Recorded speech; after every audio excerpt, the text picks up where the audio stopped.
género ante la sociedad. Y aquí en esta expresión de género me encanta que lo ponga porque es como yo me he visto. Entonces aquí aparece el término de lo masculino, lo femenino o lo queer, ¿cierto? Ese tema que a veces nos cuesta. Que a veces nos cuesta porque estamos tan encasillados en ese binarismo de hombre-mujer, entonces hombre azul, mujer rosa, y cuando un hombre se coloca algo rosa dice, momento, aquí me cambio, como que esto no me da.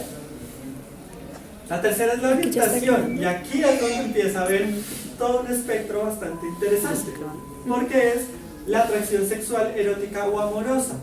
¿Esto qué me quiere decir? Que es por quien yo me siento afectivamente atraído, ¿cierto? En el caso de las personas homosexuales se sienten atraídas hacia el mismo sexo, es decir, hombre-mujer, hombre-mujer, es decir, hablamos de hombres gays, mujeres lesbianas, pero también hablamos de las personas que son asexuales, es decir, no sienten ningún gusto por ninguna persona, afectivamente estoy hablando, ¿no? Para que lo tengamos en cuenta. Afectivamente, las personas pansexuales que ustedes han visto, muchos famosos decir, me considero pansexual, y uno el chiste típico que les hacen es, ay, ¿siente amor por el pan? No, sí. Es que pues, le interesa es el espíritu, el ser de la persona, no el género que expresa. Bienvenido, ¿cómo estás?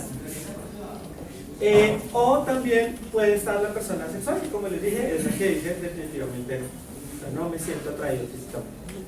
Y el sexo biológico, y aquí es importante tener ese punto muy en cuenta, es el sexo que nos asignan al nacer de acuerdo a las características físicas y biológicas. Es decir, tú naces, el médico te dice, te da la palmadita, tú lloras y te dice, ah, ¿es niño o es niña? ¿Correcto? Y anteriormente, el 1% de la población tenían otro nombre. ¿Alguien sabe quién es ese otro nombre? ¿Cuál es tu secreto? ¿Andróginos? No, andrógino no. Hermafrodita. Hermafrodita es. Las personas, bienvenidas, siguen. Gracias. Las personas hermafroditas, efectivamente. Resulta que, para que ustedes lo tengan en contexto, la palabra hermafrodita viene desde Grecia y se consideraban personas hermafroditas las personas bisexuales en esa época. Entonces, ¿qué pasa? Cuando pues, un médico nace un bebé y le dice, pues este tiene pene y vagina, ¿yo qué hago?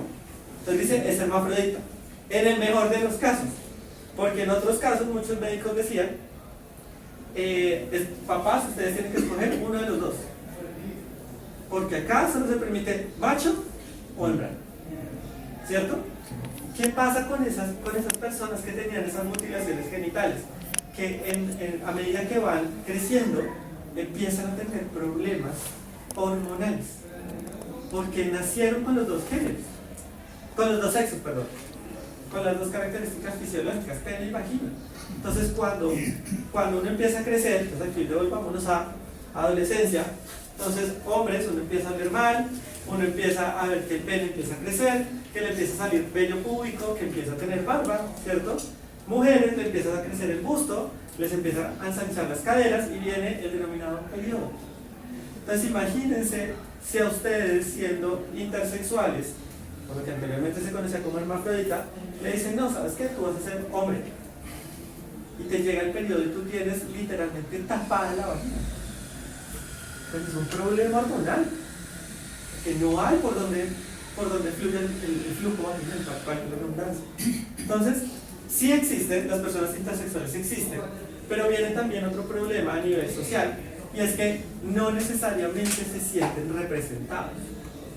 Es decir, por el estigma social que hay, dicen que pensarán de mí si yo soy una persona intersexual, pero de que las hay, las hay.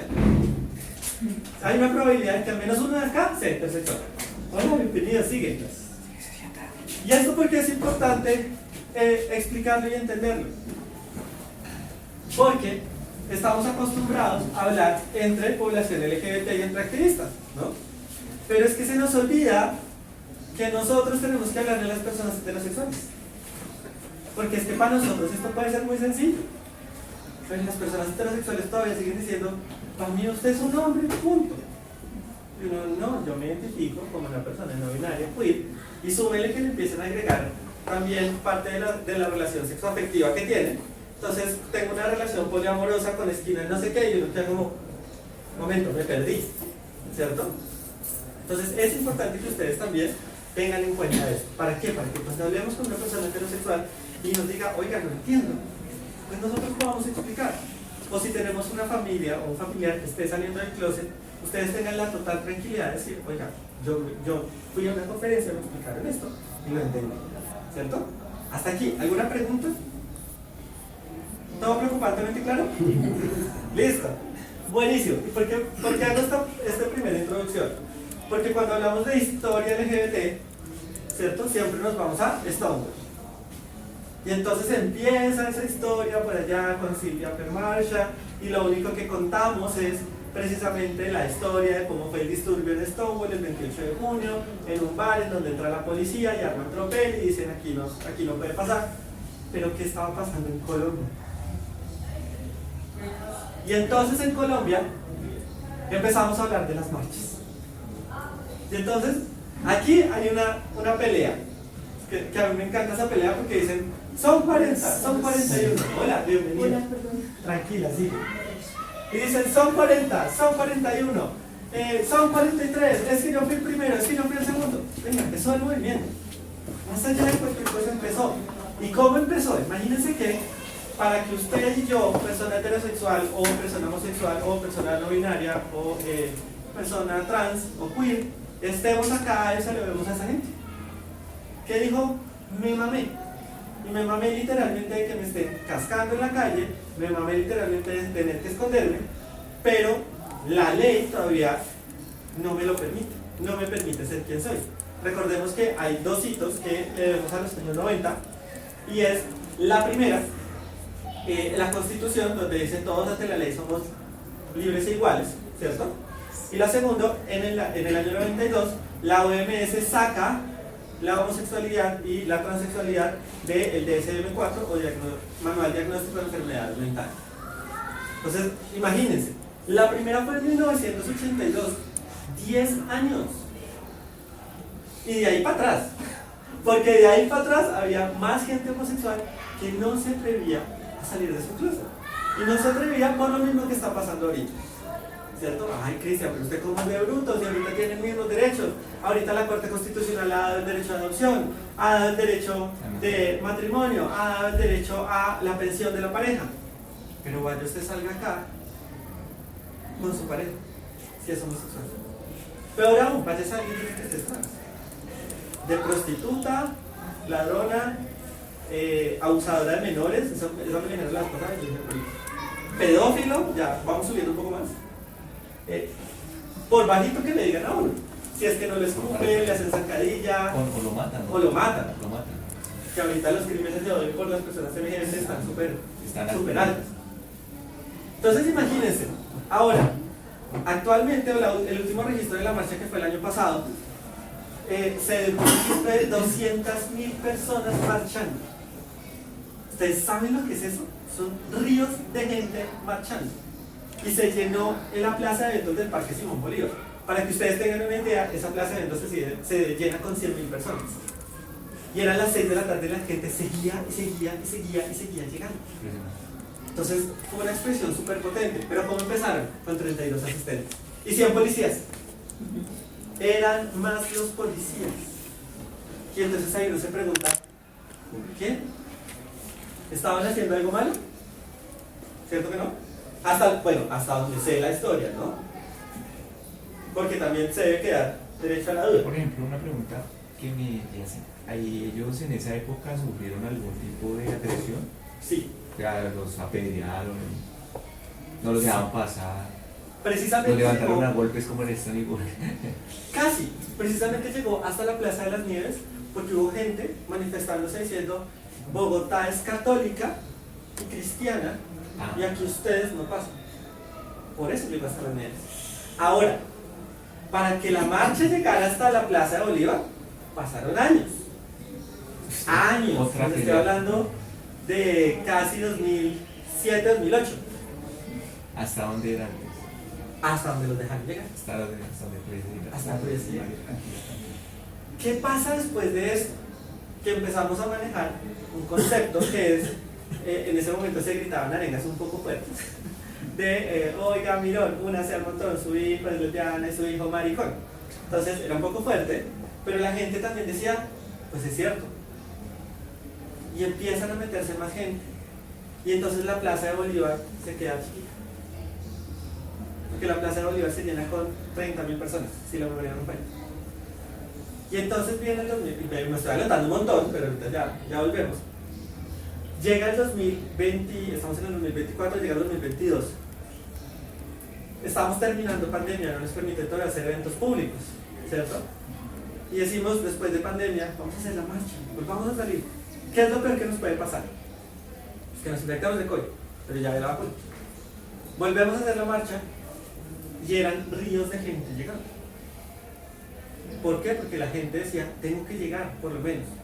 Entonces el año pasado se decide, ya se nos quedó esto chiquito, vámonos por la 26, en un ensayo en un efecto de ensayo y error, y pues fue súper beneficioso, porque nos tomamos otra parte de la ciudad y eso tiene un contexto político totalmente diferente, porque algo que ahorita lo vamos a ver, es que siempre se decía, es que la marcha central, como se denomina entre algunos activistas, a la marcha LGBT de Bogotá, se quedó cooptada por el centro. ¿Por qué no van a otros lugares?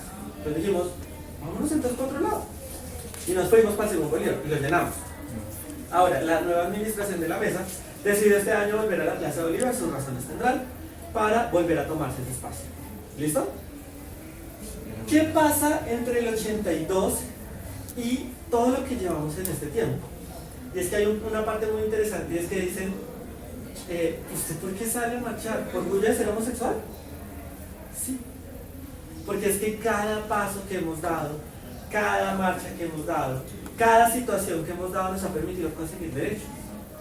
¿Qué nos ha permitido? Que no nos pase lo que pasó en Perú y que ahorita, gracias al cielo, retrocedieron esa decisión de considerar a las personas trans como enfermos mentales. Tenaz, todo lo que vamos avanzado para que ahora los vuelvan a considerar enfermos mentales. Pero entonces, ¿por qué tenemos que seguir marchando? Por eso. Ahora, ¿por qué 3 marchas? Porque Bogotá tiene 3 marchas. La marcha, digamos, la central, la marcha del sur y Yo Marcho Trans. Y la trans. Y hay una nueva corriente que no se denomina como tal una marcha, sino un movimiento político en el cual hace precisamente contrapeso a la marcha, digamos así, central, y es la contramarcha, que ya ahorita vamos a entrar a hablar un poco de eso. Entonces, ¿por qué salen 3 marchas? Entonces imagínense que, como nos pasa en nuestras familias, la mesa LGBT en el 2009 no se puso de acuerdo. Dijo, amigos, no la logramos. Y entonces empiezan a haber expresiones válidas de toma del territorio en toda la ciudad. Y hay una activista espectacular que desafortunadamente ya no nos acompaña, que decía, mi sueño es que Bogotá se bloquee ese día. Que entiendan que las personas LGBT no somos una minoría, sino que entiendan que existimos todos los días. Y su sueño era que Bogotá se bloqueara. Para mí eso me parecería espectacular. El año pasado logramos bloquear un poco el aeropuerto, yes. pero pues vamos avanzando. Entonces llega el 2009. Y el 2009, más exactamente el 21 de junio, se da la primera marcha LGBTI del sur. Y esta marcha LGBTI del sur se da ante la negativa en ese entonces de permitir carrozas de varios establecimientos del sur dentro de la marcha. Ahora, esto tiene todo un contexto. Y aquí tenemos dos paralelos. Entonces están los que dicen, la marcha no es una fiesta, es un espacio de reivindicación política de derechos, y el otro espacio donde dice, pues es cierto, pero es que los maricas somos testigos. Entonces, ¿cómo uno llega a ese punto? Y ahora, en el 2009 sucede un hecho, entonces obviamente se le van a la mesa, y la mesa dice, no, yo no me hago más cargo de eso, señor la alcaldía, si usted quiere tomarla, sí, pero yo no me voy a hacer cargo de eso. ¿Correcto? Al mismo tiempo viene la Marcha del Sur. Y la Marcha del Sur es una expresión muy linda, porque empezó como una apuesta precisamente de los lugares de homosocialización y bares del sur, como una expresión política también de ellos, pero paso a paso se ha ido transformando y ha ido cogiendo fuerza como un espacio de lucha de las personas de las localidades del sur, que dicen muchas veces, oiga, sigan, bienvenidos. Que dicen muchas veces, oiga, no tengo ni siquiera plata para llegar hasta el centro, pero llegar aquí a la Primera de Mayo me queda más cerca. Y entonces ellos empiezan a salir. La marcha de este año fue el domingo pasado. Fue una marcha espectacular, muy linda, donde, me corriges, Diana Cadena es la que la está liderando, ¿cierto? Sí. Diana Cadena se esmeró un montón para tener también feria de emprendimientos, activaciones también comerciales, y eso también permitió que el comercio y la actividad económica, que ahorita pues estamos un poco graves, de acuerdo a lo que dice el ANE, pues se ha visto afectada de esta manera. Entonces, hasta ahí vamos al 2009. ¿Le siguen? Sí. ¿Listo? Cristian, Dime. ¿puedes hablar un poco más claro para que entendamos aquí Ok. en la transcripción? Listo. Gracias. Viene el año 2017. Entonces, 2009, Marcha del Sur, entonces empiezan a tener un conflicto en el discurso en la Marcha Central y la Marcha del Sur, ¿no? Y uno decía, pues en ese momento, yo no sé cómo, no es la Marcha Central, es la Marcha LGBTI de Bogotá, la Marcha Central. Entonces, para mucha gente se quedó la Marcha Central. Y viene un hecho en el cual las mujeres del Santa Fe, las mujeres trans del Santa Fe, dicen, un momento, ustedes ya no me representan. Y no me representan, ¿por qué? Porque viene un conflicto con la parte social de muchas personas de la marcha. Y está bien, te voy a poner, perdón. Tú puedes marchar, tú eres una mujer trans, tú puedes marchar, pero ¿por qué tienes que mostrar las tetas? ¿Cierto? Yo creo que a más de uno nos pasó.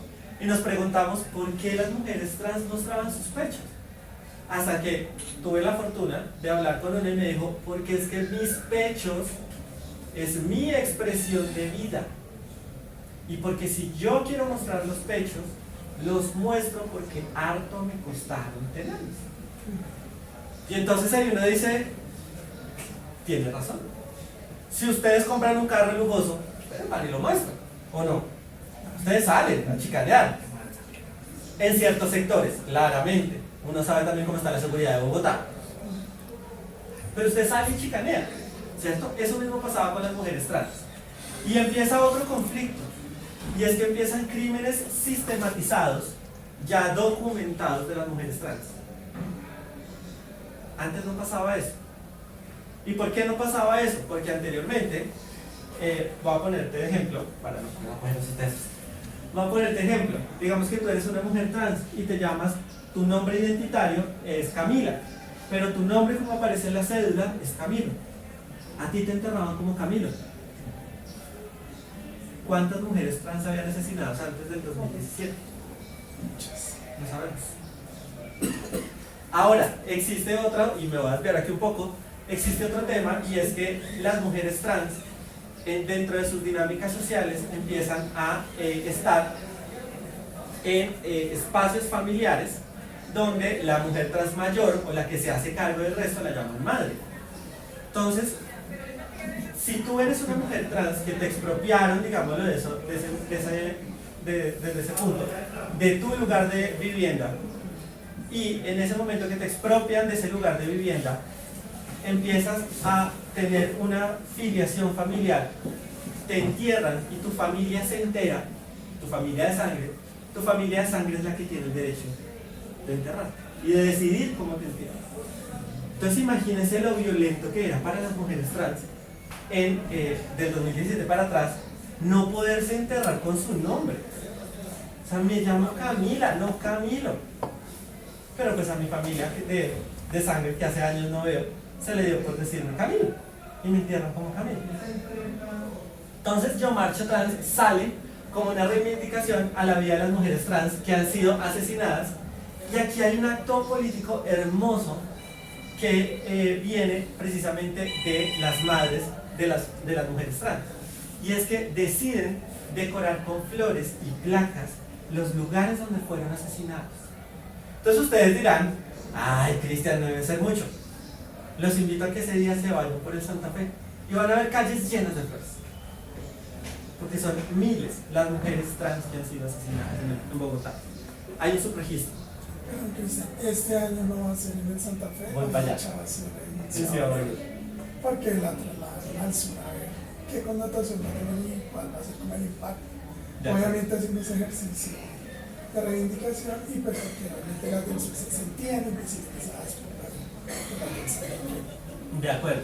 Este año hay que tener en cuenta, y gracias por el aporte, que la marcha Yo Marcho Trans va a salir desde la, a ver si me lo aprendí, desde la casa Amapola Jones, No, la Casa de la Cultura de Ciudad Bolívar. desde la casa de cultura de Ciudad Bolívar Arriba al barrio Las Tres. al barrio Las Tres. Sí, bienvenidos. Entonces, esto viene a ser, que tengo tarde. sí, pero es que traer dulces. Esto viene a ser también un ejercicio de representación política de las mujeres trans del sur. Recordemos lo que nos pasó con la marcha del sur. No me siento representada, como mi rancho, ¿cierto? Entonces vamos a las tres marchas, ¿no? La central, digámoslo de esa manera, la marcha del sur y Yo Marcho Trans. Y viene un movimiento llamado la contramarcha. Y esta contramarcha nace en el 2019 como una acción de protesta frente al rainbow washing y la mercantilización del movimiento. Ay. Juro que me ha puesto el logo de la contramarcha. Y entonces, ¿qué dice la contramarcha? Dice, usted, empresa X, se está aprovechando de las personas LGBT. Usted, empresa X, solo coloca el logo en junio y saca productos en junio y somos diversos e inclusivos y el resto del año, ¿qué? Y entonces tienen una confrontación súper fuerte con la marcha central de Bogotá, en donde en ese momento, en el 2019, empiezan a tener acciones violentas. Nuevamente les digo, esto es Cristian Salamanca, no representa ninguna entidad, ninguna organización, pero desde mi punto de vista es un poco violento porque también se desconoce lo que hay detrás de las personas que están saliendo a marchar. Para muchas personas la marcha es el primer día en donde dicen, oiga, yo me represento acá, quiero salir del closet con ustedes, pero quiero salir acompañado. Y si te ven con, en ese momento, me acuerdo un montón que había una carroza estacionada en la séptima y pues habían hombres bailando, hombres gogo bailando de un lugar de homosocialización y dijeron, esa es una empresa que hace rainbow washing. Pues era una empresa del sector LGBT. Totalmente. No era cómplices, era ellos. Y cogen, o sea, contexto, para que lo tengan todos. Angels es un lugar de homosocialización donde hombres se encuentran con hombres y tienen sexo. ¿Listo? Contexto rápido. ¿Dónde O sea, es una actividad de entretenimiento. ¿Dónde la ubicación? Es una actividad. ¿Dónde la ubicación de Entonces, que ¿dónde la ubicación? Es 45 con 30. ¿Va a funcionar? Creo que sí, sí. Que toca ir bastante. Toca empezar, muy bien. Entonces, vienen y dicen, esa es una empresa que hace rainbow washing. Y cogen y le incendian la carroza. Después dicen, oiga, nosotros hacemos parte del movimiento. O sea, como que... Y después dicen, es que tú eres heteronormativo. Traducción de heteronormativo. La persona que siendo gay quiere verse como una persona cisgénero, entonces sigue los estándares de belleza de lo que se supone que debe ser un hombre gay, ¿cierto? Acuerpado, exitoso, pelo divinamente, ropa de marca, lo que nos dice Hollywood que debe ser una persona homosexual. Entonces empieza también esa pelea. Tenemos acá. Pero no se queda solamente en esto y empiezan a atacar también a las organizaciones gubernamentales y a aquellas que por algún motivo tienen o empiezan a hacer acciones a favor del movimiento. Porque dentro de su imaginario y dentro de sus creencias está que cualquier persona que coloque el logo de bandera en el mes de junio o que haga un producto especial para la población LGBT se está aprovechando del movimiento. ¿Cuál es la otra cara de la moneda? Que hay muchas organizaciones que sí realmente están trabajando por la inclusión y sí están haciendo tareas por el trabajo de la inclusión, unas más cuestionables que otras, total, claramente, aquí nadie nació aprendido y la empresa que diga, oiga, no, es que yo soy perfecto desde el inicio, le va a decir no hable paja, porque todos hemos ido en este camino de la diversidad cometiendo error y aprendiendo, error y aprendiendo, error y aprendiendo. Entonces hay una organización demasiado buena que realmente le tengo un cariño muy profundo y es la Cámara de la Diversidad, donde apoyan a estas empresas que dicen, oiga, ¿saben qué? Yo quiero empezar a hablar de diversidad, pero no sé cómo hablar. Yo quiero hacer acciones puntuales hacia la población LGBT o cualquier arista de la diversidad, pero no sé cómo hablar. ¿Usted me enseña? Y la Cámara de la Diversidad le dice, venga y hablamos. Y tienen acciones muy positivas. Hay organizaciones, por ejemplo, que sacan vacantes solamente para población trans. Hay organizaciones que promueven precisamente espacios de vida saludables para las personas LGBT, que igualan sus beneficios a las parejas homoparentales. Y hay empresas que les ha costado un montón llegar a estos espacios. Entonces, cuando tú como movimiento le dices a una empresa, usted está haciendo rainbow washing, ustedes no sé qué, pues ¿qué va a hacer la empresa? Pues yo me retrocedo, ¿cierto? Y eso es lo que precisamente no debería pasar, porque ahí es cuando empieza a haber un rainbow washing de verdad. De decir, coloco la banderita, pero yo no me aparezco por allá. Hasta aquí, ¿dudas de las 4 marchas que hay en Bogotá? ¿Cómo vamos con esa historia? ¿Cierto que Esta bien? última marcha del 2019. Después de la marcha del 2019 se nos mete pandemia. Entonces paran un poquito. O sea, solo hicieron esa. No, paran en los años de pandemia, retornan en el 2021 y en el 2021 vuelven a tener acciones también violentas contra específicamente las empresas. Pero digamos, Pero si esas- tuvimos, pero tuvimos marcha virtual, ¿no? O sea, Sí, no, estaba hablando de la contramarcha, solamente de la contramarcha. ahí fue, por ejemplo, esa es más como la del Día de la Mujer. Como la Es un marcha de la ejemplo bueno. del feminismo. Es un ejemplo bueno, pero guardando súper bien las distancias. ¿Por qué? Porque en la marcha que se da el 8M, en el cual hombres, por favor, salvo que ustedes hayan sido víctimas de violencia también con alguna de sus familiares, amigas, ustedes no deberían estar allá, porque es el espacio de las mujeres. Ustedes pueden hacer otros actos desde sus redes sociales, desde sus casas si quieren apoyando, pero no es Tú hablas de lugar para la marchar. marcha del Día de la Mujer. Sí, Mal, por ejemplo, ahí me disculpo, pero me parece mal hecho eso que también no haya como ese apoyo del hombre hacia la mujer, como ese distanciamiento. sí y no. Me parece como, pues en Claro, cierto esa que modo sea, ¿no? delicado y feo. Claro, está que este año nos invitaron a marchar. Ah. Este año hicieron un ejercicio de, Ah. bueno, vinculémonos. Y No he hecho nada. obviamente tuvimos No, un no, impacto está bien. en eso. Está bien ese Esas tipo de preguntas, pero mira Sí, lo sí, que pero pasó y bien, lo bien. bonito, que nos invitaron. Ya, sí, No es que yo voy y te digo, uy, te apoyo mujer, bienvenida. Ven, no es tu espacio. Es como les digo yo, como si sale una persona heterosexual a decir, yo he vivido violencia y a mí me han escupido en la calle. Ven, pero ¿te escupieron por qué? Ah, porque es que boté un papel en la calle. No te estaban escupiendo porque te diste un beso con tu pareja. Sí. Guardando obviamente las proporciones, ¿no? Pero es un poco sencillo.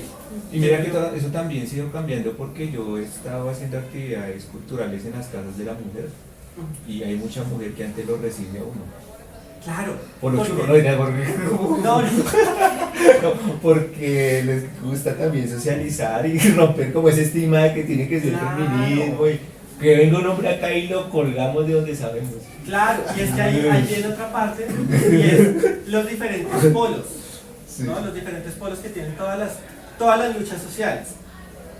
Mi pensamiento, ¿cuál es? Si yo quiero que algo cambie, yo también tengo que ceder en algo. Es decir, yo no puedo llegarte a ti a decir, por ejemplo, tienes que ser inclusivo, y vamos a ser inclusivo. Sí. Ven, ¿y tú qué le enseñas?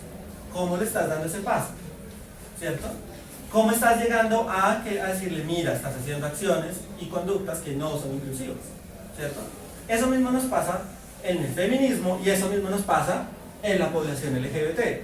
Ajá. Queremos que, no, es que necesitamos que las empresas sean más incluyentes, que el gobierno cambie, pero ¿usted qué está haciendo? Usted se encarga de decirle, estás mal, estás mal, estás mal, o le dice, ven, vamos a Falta hablar, esto, sí. vamos a bajar la guardia y vamos a entender que esto es un proceso. Hace como un tratado, ¿no? Tratémosle de esa manera. Tratemos. Sí, tratado. Entonces, eso también está dentro de los acuerdos. Sí, gracias. De pronto no es el espacio para la discusión, pero yo sí creería que este fenómeno que usted está describiendo ahí, el rainbow washing, sigue siendo muy evidente e incluso sigue siendo muy propiciado desde la misma población LGBTIQ+. Y aquí quiero denunciar a veces cierto grado de superficialidad de la misma población LGBTIQ+, en la proyección de sus luchas y en el planteamiento que se hace a veces socialmente y casi que se ha convertido la bandera en una especie de marca corporativa, y eso debería, digamos, ser objeto de reflexión muy profunda. Y en el segundo punto era con respecto a las políticas identitarias, porque me parece que ocurre un poco lo mismo, esto que definen hoy como esa izquierda woke, que ha hecho más énfasis en las políticas identitarias donde los movimientos tienden a replegarse e incluso a excluir de cierta manera a quienes no pertenecen a los movimientos o a quienes no estarían llamados a participar de los mismos. Y a mí eso me parece una especie de repliegue peligroso, insensato, y volvamos a lo mismo, pues muy poco pedagógico realmente cuando se trata justamente de poner en escena. Entonces tendría como esa especie de reparos en ese sentido.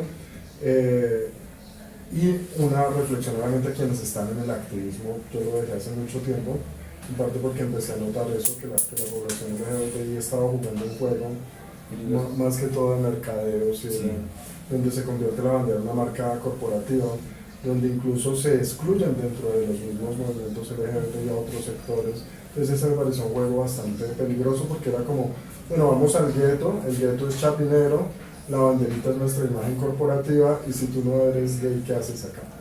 De acuerdo. Eso a veces me parece realmente contraproducente, me parece un juego peligroso y me parece que la comunidad sí se ha prestado mucho para eso. Y cuando yo vi la contramarcha el año pasado celebré un poco que hubiese esa especie como de espíritu crítico que va más allá. Porque para nadie es un secreto que en buena medida el logro de derechos ha estado muy vinculado más bien a esas lógicas de mercado y yo te acepto mientras tú consumas y seas un nicho de mercado productivo. Entonces yo pongo tu banderita, te acepto y todo eso mientras vengas, consumas, compras y pasa junio, pasa el Día del Orgullo y nuevamente volvemos al gueto solamente y volvemos a convertir la banderita en una marca corporativa y volvemos a la banalidad, digamos, muy frecuente y bastante marcada a veces de la población LGBT. Es ser una especie de autocrítica o de crítica en ese sentido. No, y está buenísimo. Sí, ya te doy la palabra, espérame para cerrar. Dentro de lo que yo también llevo siendo activista, yo soy muy crítico con las organizaciones que hacen ese tipo, ¿no? Entonces la banderita, el producto, pero ¿qué hay detrás? Y parte de lo que hicimos durante estos últimos años fue irnos con esas empresas y sentarnos y decirle, ¿usted qué tiene para la población LGBT? Ah, no, es que yo tengo un producto diferencial. ¿Cuántas personas trans tienes contratadas? ¿Cuántas personas lesbianas tienes contratadas? ¿Cuántas personas gay tienes contratadas? Y vámonos un poco más allá, porque es que aquí no hablamos solamente del acrónimo. ¿Cuántas personas con discapacidad tienes contratadas? ¿Cuántas personas afro tienes contratadas? Uy, no tengo ninguna. Pues amigo, tienes que empezar a trabajar. Antes de sacar tu banderita arcoíris y decir, soy inclusivo, soy diverso, trabaja en interno. Porque eso es lo que te da también autoridad moral para decir, oye, yo lo hago porque es que sí lo estoy haciendo de corazón. Y obviamente esto se hace en muchas empresas, hay muchas empresas que realmente durante el mes de junio hacen muchas acciones afirmativas para la población LGBT, hay muchas que no, pero también pasan del 30 de junio y las siguen haciendo. Entonces te puedo hablar de varias organizaciones, no voy a decir los nombres también, pero sí te puedo decir, en el sector de servicios, por ejemplo, hay una organización de alimentos y bebidas que contrata mujeres trans y dice, tengo estas vacantes para personas trans, un poco segmentada. Ahora, pasa lo contrario y voy a poner aquí un ejemplo de un bar famoso grande, no voy a decir el nombre, pero empieza con T, que anteriormente decíamos, era nuestro espacio seguro, ¿cierto? Y uno decía, voy allá porque sobre población LGBT. ¿Qué pasa cuando la población hetero empieza a acompañarnos? Ah, se lo tiraron. ¿Por qué? ¿Sigue siendo un espacio? Sí. ¿Tiene problemas? Como todos los bares. Entonces no vengamos aquí a decir ahora, no, yo conozco un bar que nunca tenía problema. Mire, por algo ha tenido un problema. Por mínimo que sea, que no se le ha dado, la cobertura mediática es diferente. Pero por algún lado le ha dado. Entonces también viene esa endodiscriminación, porque también nos pasa al contrario. Ah, no, si tú no eres, y aquí voy a poner un ejemplo súper feo, si tú no eres gay, blanco, que vive en Chapinero, desde la 26, preferiblemente Centro Internacional, hasta la 72, no eres mi target, ¿cierto? No eres gay, sí. No eres gay. No eres gay, sí. Entonces, no, es que yo vivo en Normandía, en Engativá. Ay, no, tú vives por allá.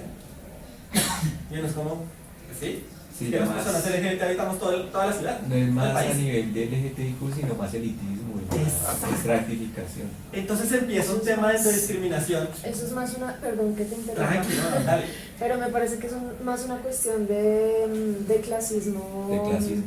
De la sociedad colombiana. O sea, bueno, no sé, bogotana, no hablo por el resto del país, pero en Bogotá se vive mucho ese clasismo en general, en todas Y te partes. lo digo, en Medellín pasa, en Cali pasa, en Cartagena pasa, en Barranquilla pasa, en todo el país. Las otras marchas. Eso se extrapola Entonces allá. vienen también estos procesos. Pero yo creo, perdón, que también no es como la concentración del discurso o la concentración de los poderes.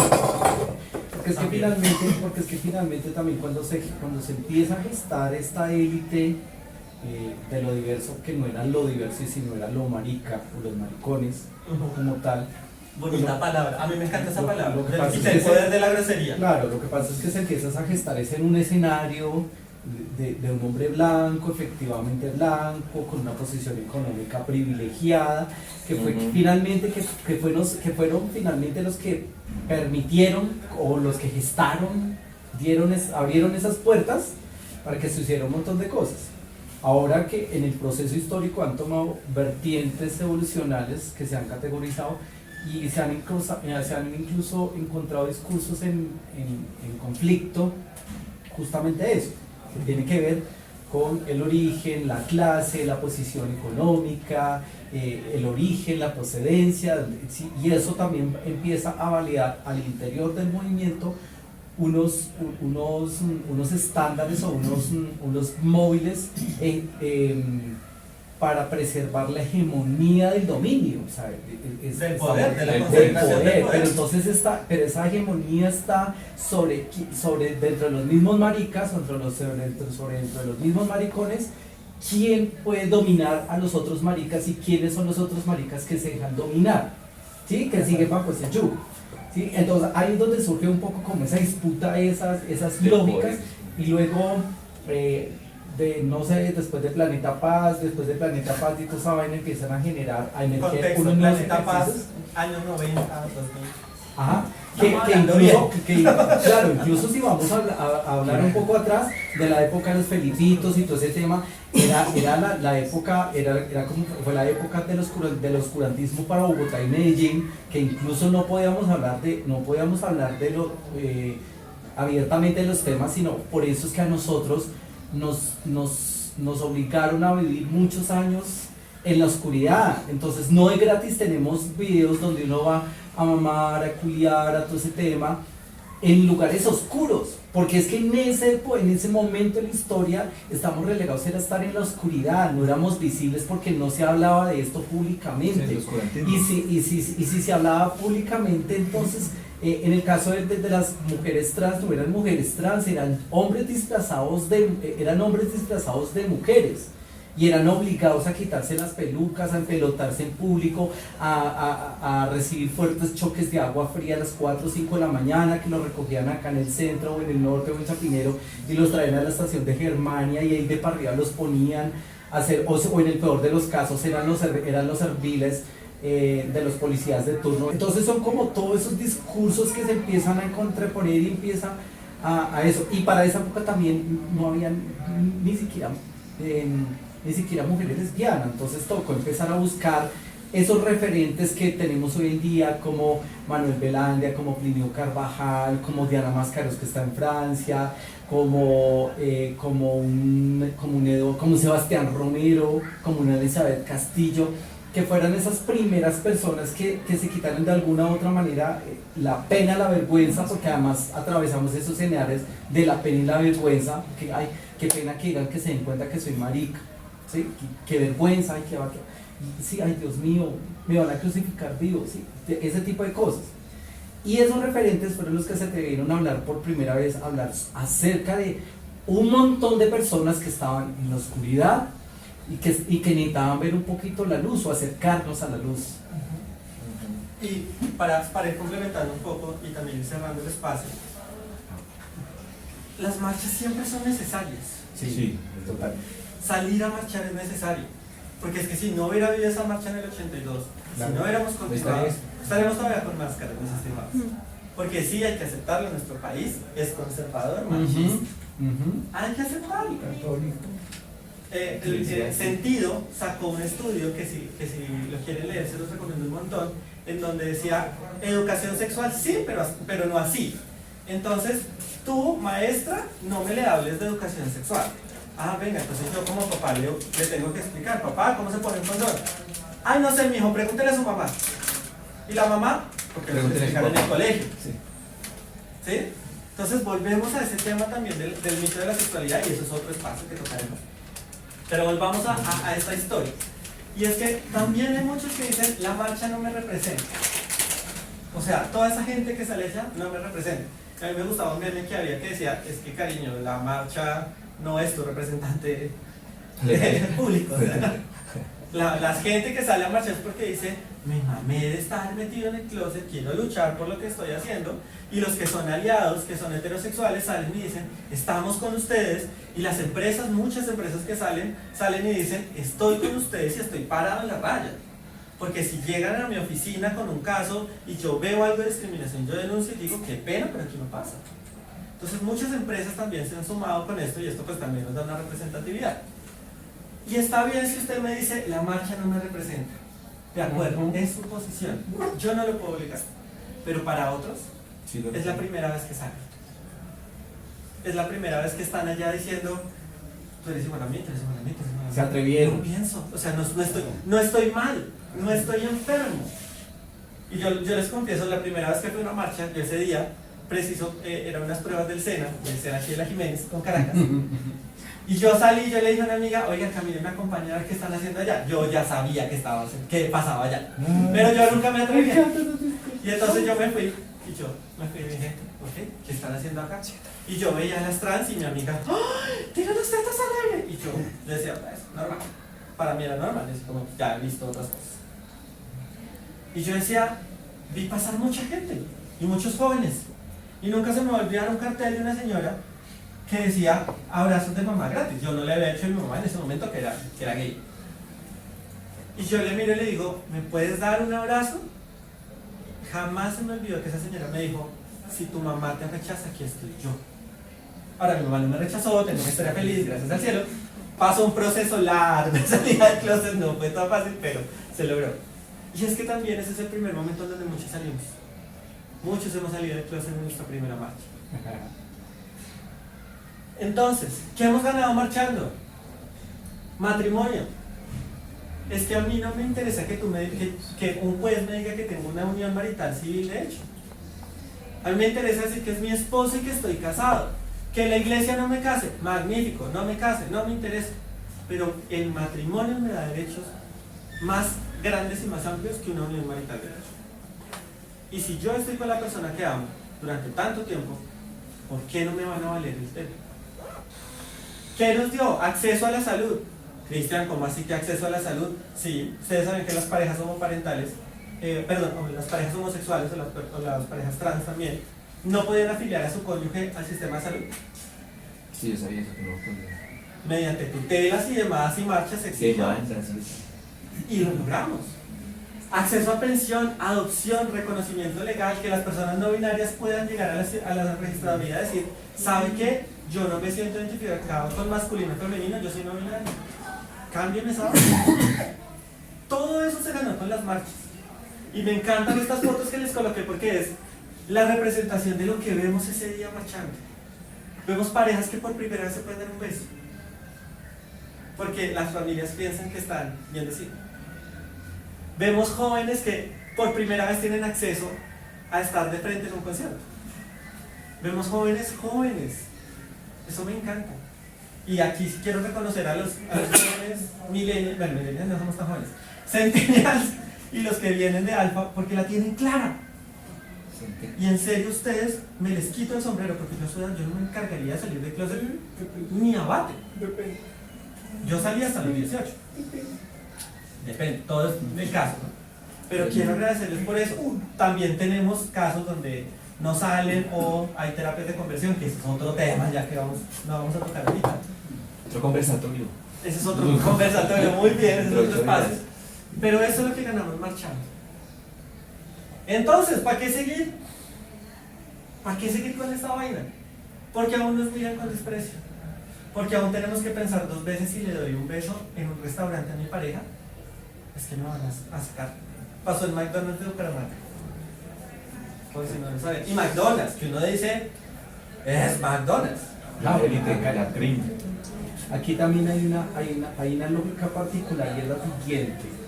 Digamos, por ejemplo, el discurso de las personas trans o con experiencia de vida trans, dicen, por ejemplo, en los espacios políticos de participación, dicen como, nosotros no necesitamos que hablen por nosotros, nosotros no necesitamos que los gays nos representen, nosotros no nos sentimos representadas por los hombres gay. Y entonces ellas hablan también desde un lugar, desde una esquina, por así decirlo, donde han vivido una serie de violencias, un tema sistemático, un impacto a sus vidas de frente, y claro, por supuesto, es partidente. Y dentro del discurso es como, pues, o sea, nosotras nos ha tocado guerrearnos también el espacio, desde el cuerpo, desde la construcción, la cosa y yo. Y entonces ellos también utilizan un poco, volvemos a lo mismo, al ejercicio de atrás del gay privilegiado y tal la cosa y yo venga, güey, un momentito. O sea, su discurso sí, pero no se lo va a comprar completo. De acuerdo. ¿Sí? Porque si usted, es decir, si tú me estás diciendo que tu lucha está por encima de la lucha de las gays o la de las lesbianas, bis, transgender y demás expresiones, yo digo, bueno, revalemos un poquito entonces la teoría o el discurso. Porque, por ejemplo, digamos, yo me ponía a pensar, y eso me trae un poco la memoria al diablo la maldita primavera de ante Alonso Sánchez Bauta, ¿cierto? Y la marica, para ser fina, para ser privilegiada y toda la cosa, le tocó comer mierdita. Y comer mierdita de la fina. Entonces esto también me lleva a la reflexión, que es que no por el hecho de que sea hombre gay, tengo el privilegio ni nada, sino que a nosotros finalmente desde nuestras propias experiencias de vida y de nuestras luchas, también nos ha tocado gonorrea pararnos al frente en tal sentido de que desde el colegio nos tocó esforzarnos 3, 4, 5, 6 veces más para brillar por encima, un poquito por encima de los demás. Ay, mira el pilo, mira el número 1, mira el que se saca Para mejor desviar la atención. Claro. Sí. ¿Sí me Eso entiendes? pasa. Entonces todo el tiempo sobre nuestros cuerpos también ha ejercido un ejercicio de validación todo el tiempo, además también porque nosotros buscamos la validación y tú tienes que buscar la validación de un sistema social porque siempre va a ser así la lógica. De acuerdo. Entonces a mí que la lucha me digan a mí, o por ejemplo preguntémosle a las compañeras lesbianas, ¿desde dónde resisten estas nenas? Ellas no están en todas las calles a toda hora mostrando las tetas y diciendo a todo el mundo, ay mira, acá estoy la lesbiana, super no. Marica, las niñas, las chicas lesbianas aprendieron a resistir ¿desde dónde? Desde el arte, desde la literatura, desde la lectura, desde la escritura, y son los espacios donde ellas encontraron un lugar, una comodidad, porque incluso ellas aún así no encontraban una forma de conectarse con nosotros los machos cabríos, falocéntricos, falocentristas, todo este tema, bla, bla, bla, bla, porque ese tema también es una lógica de violencia hacia ellas, ¿ves? Entonces como que cada quien empezó a buscar su espacio, su orillita, y desde ahí, a partir de ahí empezamos a generar ya una dicotomía en términos de lo que se puede representar y lo que no me representa, que son finalmente terminamos siendo atravesados por el sistema cultural, el sistema heteronormado, el sistema heteropatriarcal o el sistema binario, hombre, mujer, macho, hembra. Entonces, por eso dicen muchos gays, porque yo he analizado esa parte que tú mencionaste ahorita, es que la mancha no me representa, entonces no me representa que porque salen a fumar, que porque salen a tomar, que porque salen en pelotito, la cosa. Parce, pues es la vida de cada quien expresa lo que, o sea, en la marcha yo creo que cada persona honra y expresa la mierda que se ha comido durante toda la vida, porque ha tenido que buscar un montón de validaciones desde muchos lugares y desde muchas orillas, para que otro marica que está al lado mío marchando venga a decir a mí cómo me debo vestir, cómo me debo comportar, qué sí tengo que decir y qué no tengo que decir además, porque es que tengo que entrar en el estado cortoplacista de agradar a todo el mundo. Ay, acá estoy yo, rostro bonito, mírenme. Ay. No, sí, entonces mire que esos espacios también son una pugna y una disputa y todo ese tema. Ahora creo yo, hay una cosa que creo yo que es importante que no perdamos, y más con las nuevas generaciones, es que no queremos inmortalizarnos, no queremos eternizarnos. pero siento yo que honrar la memoria de todos los que han caído en esta lucha me parece importante, y creo que claro, los pelados de hoy en día, los chinos maricas salen con esa vibra y con ese chip y ya pues puta me levanto y soy yo con orrea y de malas y si no tú y soy yo y de sus días y me parece una chimba. Pero creo que a partir de ahí tiene que haber unas consideraciones de cómo ellos también empiezan a construir un ejercicio propio alrededor de los discursos, porque si no, lo estamos viviendo en América Latina. O sea, hay gobiernos antiderechos, hay gobiernos que están empezando a regresar todo lo que hemos logrado avanzar, y que nada, como yo decía en algún momento, nada se nos ha regalado a nosotros. Cada milímetro, cada centímetro y cada paso que hemos dado nosotros, nos lo hemos ganado a palo, y hemos sufrido lo que no está contado en esta historia para ganar ese mínimo espacio que tenemos hoy en día. Sí, a sangre y muerte. O sea, mucha Ya, gente, ¿cuánta gente no? voy a cerrar y ya te doy la palabra. Parte de lo que nos está pasando ahorita como movimiento es la lucha de egos. Es una lucha de egos que nos está destruyendo. Desde todos los frentes. Lo hablo a todos los niveles. Porque si a ti te va mal, entonces yo me alegro. Pero si a ti te va bien, entonces yo me enojo. Y porque a usted le fue mejor. Venga, cuando aprendamos a bajar los egos y aprendamos también a pedir ayuda y a reconocer lo que otros han hecho, vamos a hacer realmente un movimiento fuerte. Porque es que si no estamos jodidos. Si nos ponemos con el ego de, es que yo digo esto, venga, pues digamos un acuerdo. No, usted no. Bueno, está bien, yo me voy. Entonces quédense usted con el chicharrón. Y después no diga, ay, es que fue por el otro. Esos egos nos están destruyendo. Revisen, y me encanta esta última frase, ya te doy la palabra. No olvidemos hasta cómo empezamos y hasta dónde hemos llegado. ¿Cómo empezamos? Porque 32 personas en la Plaza de Toros de la Santa María dijeron, nos mamamos de esta vaina, y así sea con máscara salimos a exigir. Vamos en más de 200.000. Vamos a Toca superar el récord este. con la Plaza de Bolívar lo dudo, pero Sí, es que me encanta. es No, el delicado. año pasado porque- superamos ese récord. 200.000 personas salieron. Estuvieron No, por eso marchando. este y año. en el le- parque este año- Bolívar fueron 100.000. O sea, este año superó el año pasado. Perdón, les dejo para que no robarles más tiempo de su... Muy breve. Si bien todas las observaciones, y coincido plenamente en lo que han dicho los diferentes compañeros compañeras sobre su análisis, yo quiero solamente llamar la atención sobre algo externo a la situación, y es cómo lo ve la sociedad en el momento de la marcha. Yo vengo participando desde las más antiguas, y no la preciso porque me calculo en la edad. pero a lo que veo. Yo llegué en alguna vez, incluso ni siquiera veníamos a la, era por la calle 72, en esa ocasión, blanquitos en la 72, y dábamos una vuelta hasta arriba, después de la primera, ya después de, y solo llegaba uno hasta más allá, hasta el Parque Nacional. Era el final, no contaba. Pero a lo que hoy es la actitud que tenía el observador. Quiero ver ese punto de vista del mensaje de la sociedad. A mí me tocó ver esa vulgaridad al grupo que estaba caminando por la vida. He ido viendo una evolución en el imaginario perfectamente distinguible y perfectamente cuestionable, en el sentido de que hay un avance. Por supuesto, porque es un avance de sociedad, por supuesto, porque hemos obtenido unos reconocimientos que van atados a la evolución de la contracultura, de ahí en adelante hacia la sociología, hacia los héroes, hacia los espacios ya que hemos obtenido ya desde el punto de vista muchas veces académico y social. Entonces, mientras eso pasaba, luego vi en otra época, pasados años, familias que sí se quedaban a mirar la vara, pero tapaban.